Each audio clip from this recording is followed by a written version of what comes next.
Thank you, Frank, for those very kind words of introduction. I'm delighted to be here, and I want to begin by commending EMET for its commitment, your commitment, to truth and justice these past 10 years under the inspired leadership of Sarah Stern. Kol hakavod, sir.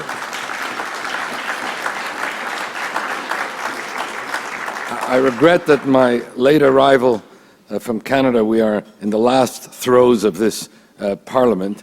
I missed some of the earlier speeches, but happily was able to arrive in time to hear Kasim, and I want to salute you, Kasim, for your moral courage, for giving expression to that courage and standing up in the way you have for truth and justice as underpinning the case and cause for Israel.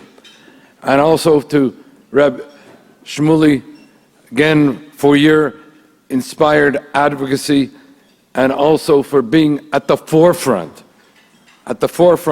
of speaking up and speaking out in support of our shared just cause, the cause of Israel and the cause of truth. And I'm delighted to be here tonight and be joined by my wife, Ariella, who's sitting there, who, as I said in my closing speech in Parliament several days ago, has been with me in the trenches all these years, though not always on the same side. But she is the personification of EMET. She is the personification of somebody who speaks truth. And I have to say that if you were ever looking for an honoree in Canada who speaks truth, you might have been better off choosing my wife, because she has been fearless in her advocacy.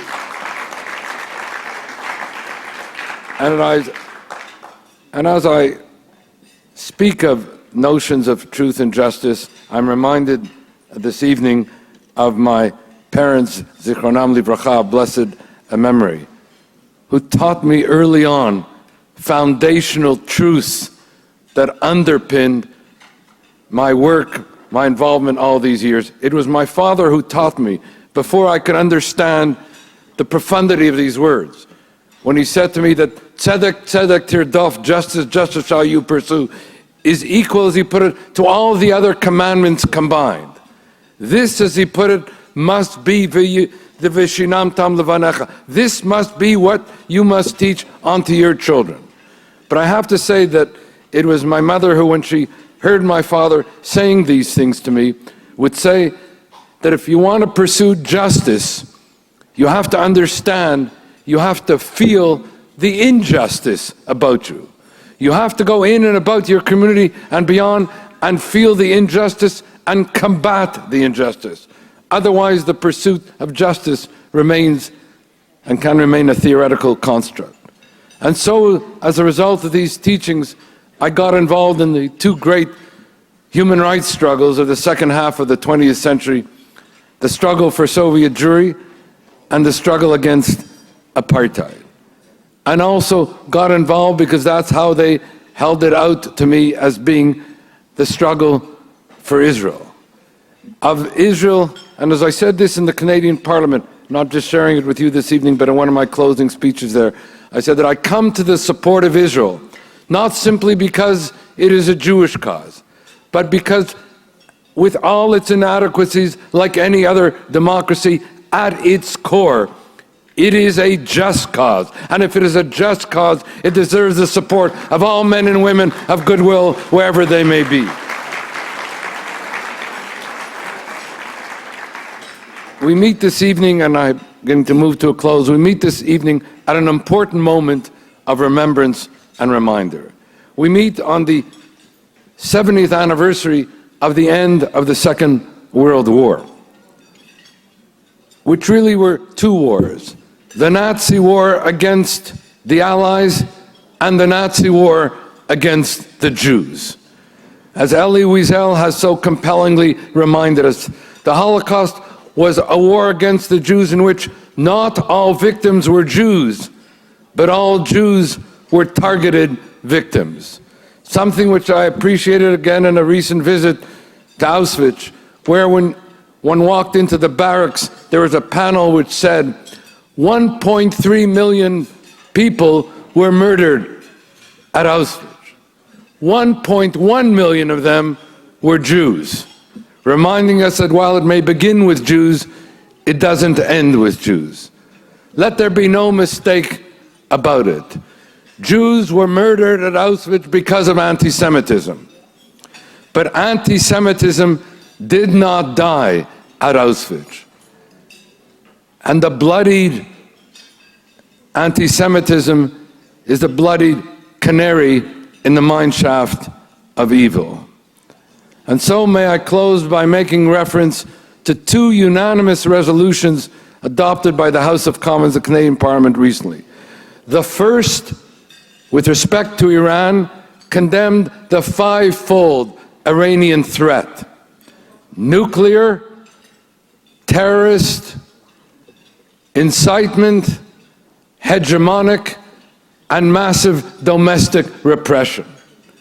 And it referenced the fact that while the P5+1 nuclear negotiations are continuing, tragically, they have been overshadowing, if not sanitizing, the massive domestic repression, where as we meet, Iran not only executes more people per capita than any other country in the world, but has embarked upon an execution binge of unprecedented proportions, executing one person every 2 hours, but one doesn't hear about it.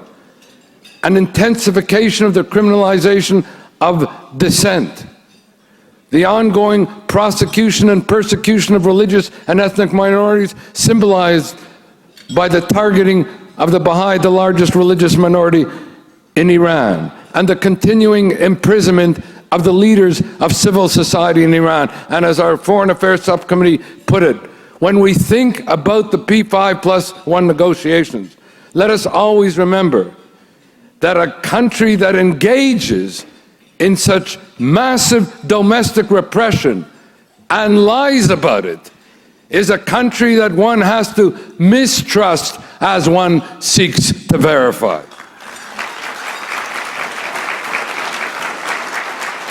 And the final part of the unanimous resolution adopted by the House of Commons, which I want to share with you because I think it's a kind of template for parliaments everywhere. It was a resolution with respect to anti-Semitism, and very briefly said as follows. It condemned the alarming global rise in anti-Semitism. It called on the Canadian government and Canadian Parliament to make the combating of anti-Semitism a priority both domestically and internationally. And it reaffirmed the Ottawa Protocol for combating anti-Semitism, which I commend to you as a kind of template, blueprint for action. And it excerpted one part of it, and with this I close. It said as follows: that criticizing Israel is not anti-Semitic, and saying so is wrong. But singling Israel out for selective opprobrium and indictment, denying Israel's right to exist, let alone calling for its destruction, is hateful, discriminatory, and anti-Semitic, and not saying so is dishonest. And as I closed in Parliament, and will close here with these words, that it's not the case that if there had not been a Holocaust, there would not have been a state of Israel. It's the other way around, and we should never forget it. That if there had been a state of Israel, there would not have been a Holocaust or the horrors of Jewish history and human history. Thank you.